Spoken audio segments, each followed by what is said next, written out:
Hello Hasbro fans, this is Sephiroth Destroyers back again with yet another Star Wars action figure review, and this time taking a look at an older figure from the Clone Wars line.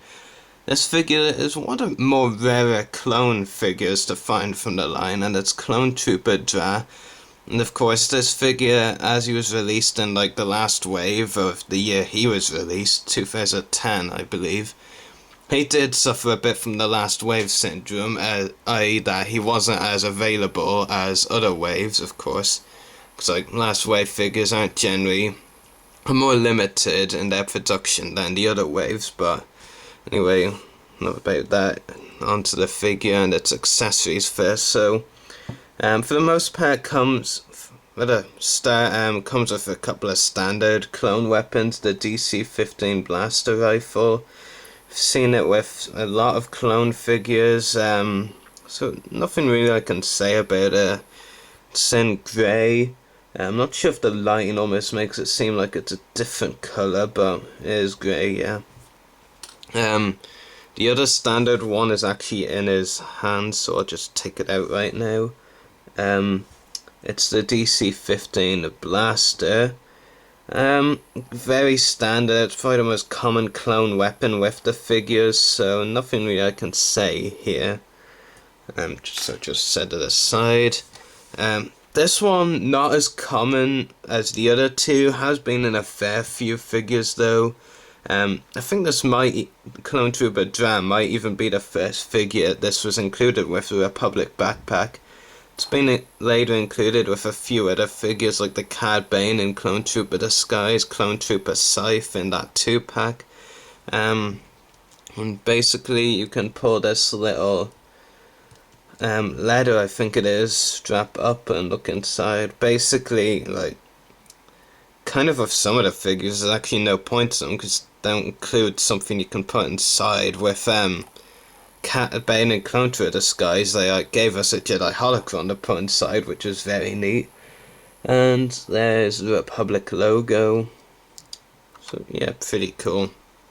And the final accessory, and my favourite accessory included with this figure, is an actual accurate rocket launcher. He uses this in Weapons Factory. It was his main weapon of choice. You see Draa briefly blowing up a few droidicas among other droids during the battle, and it's pretty cool. You know, we've gotten a lot of rocket launchers over the course of the Clone Wars line, but most of them have been kid feature rocket launchers, like gimmicks with like big firing rockets. So it's really cool, in my opinion at least, to get an actual accurate rocket launcher that's actually from the show rather than Hasbro invented. So here's a better look. So there we go. And onto the figure itself. I don't believe it's an exact use of the Commander Stone sculpt. It's a sculpt along the same lines, but I think not actually too sure. But I believe it's similar but different in some ways, but I'm not actually too sure what those ways are. Detail wise, really like the look of this figure. Just detail overall is very nice. We'll zoom in on the head sculpt, or the helmet I should say. So some really nice detail in there. You've even got a little Pac-Man there, so kind of interesting, I guess. Very nice. And they also released Clone Trooper Buzz, like Draa's partner. Like, well, it's a bit of a weird way to put it. Like, Buzz and Draa on a lot of missions together. I presume they're kind of like the Echo and Fives, or the Wax and Boil of the 41st, is what I guess. But then again, we never really saw them together that much, so that's just a presumption. Anyway, Draa probably beats the Buzz figure in almost every way, except Buzz actually comes with ball hinge hips, I should say. Draa comes with knees. So, otherwise, like, Buzz's design is as exciting as Draa's, because Draa does have a pretty neat design. He also has a nice logo over there. I think Buzz has that logo as well, now that I mention it. So yeah, some nice detail around here as well. Some on the other arm. Legs are a bit plain, especially the back, but nothing really to see there.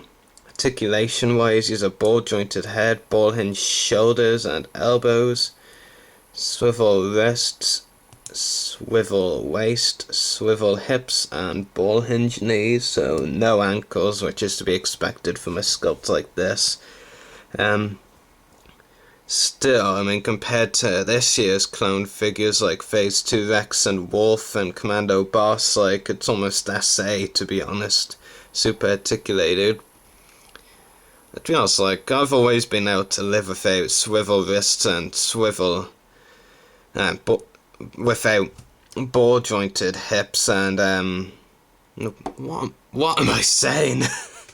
Without ball jointed wrists and a ball jointed waist. Like, I can live with swivel wrists and swivel waist. Yeah, that's what I was saying. So those two don't really bother me that much. Of course, their lack of ankles is bothering, of course. So yeah.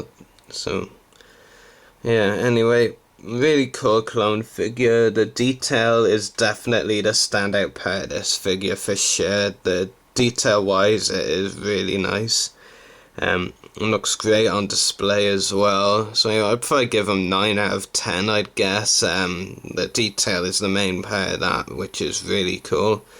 The accessories are also pretty nice, especially the backpack and the more accurate rocket launcher. In fact, the very accurate rocket launcher, because none of the others are actual ones, they're just gimmicks. Well, the Z6 rotary cannon kind of isn't a gimmick, but they did it wrong and did a kid feature way, which are actually changing in a 2013 re-release of Captain Rex with retool.